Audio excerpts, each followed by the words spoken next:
Welcome to the Monday Morning Show. I'm Ken LaSalle, and today I'm going to talk to you about homelessness. And today's episode is brought to you by KenLaSalle.com, because if I don't sell some books, I could end up homeless too. For that matter, we all could.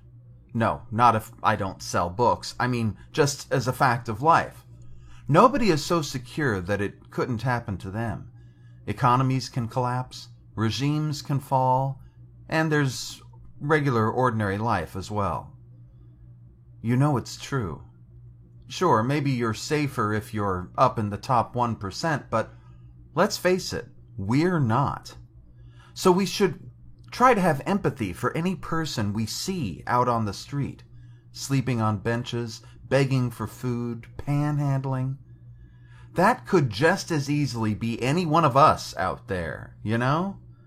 So why do I keep encountering such hatred, such disregard for homeless people? Now, I've seen homeless folk for years. You have too. In my city of Anaheim, California, we've got more than our share, probably because of the climate. Our winters aren't too cold, and it hardly ever rains. The exception, of course, is the incoming El Nino. That's going to screw things up for a lot of homeless folk. Recently, a new homeless shelter passed through all the bureaucratic hoops and was approved for construction nearby. It's going to be built in an industrial part of town where all the industry has moved away. Property there must be relatively cheap and available, so I imagine that made it a good choice. And oh, did the neighbors go into an uproar. I was recently at an Anaheim City planning meeting.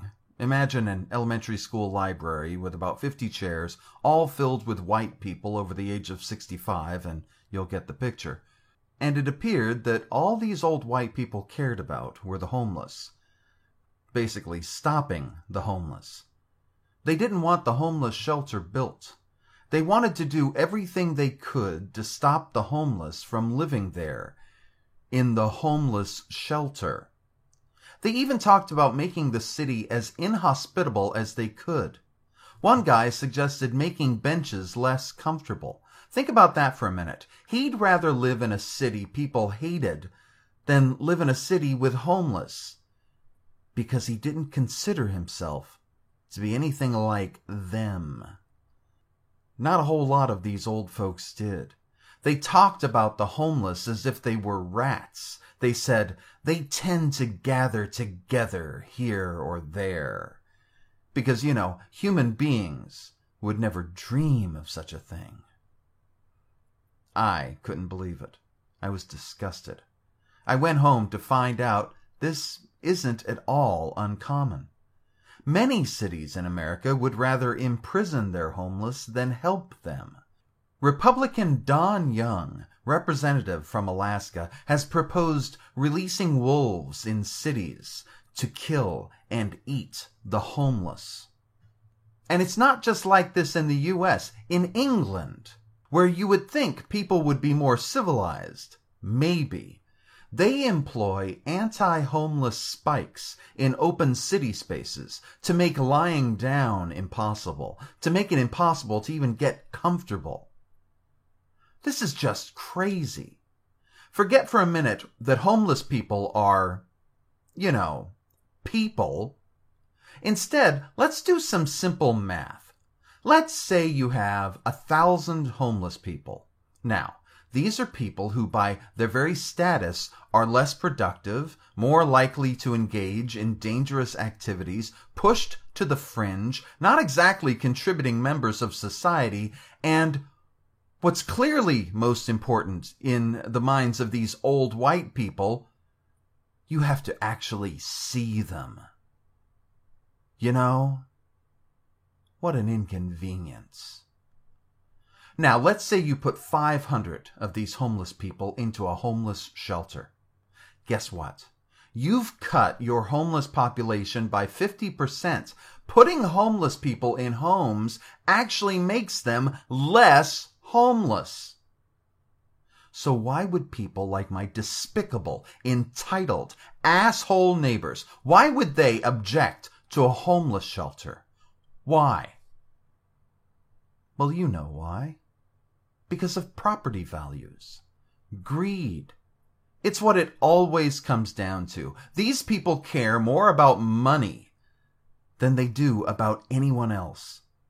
They care more about themselves than anyone else.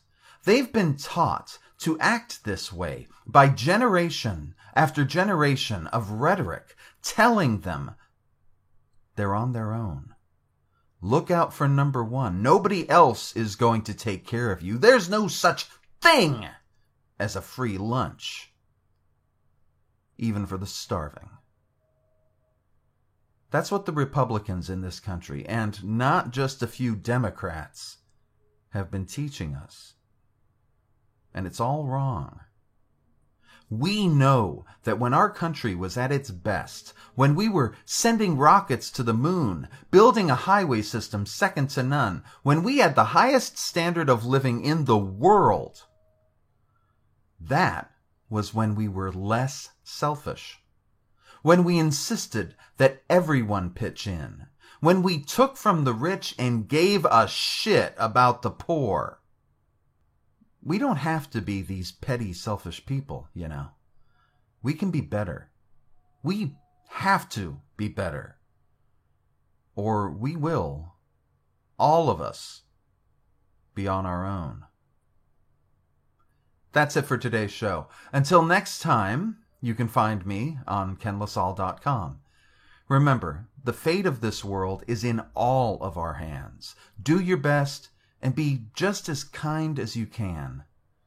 And I'll see you on the next Monday Morning Show.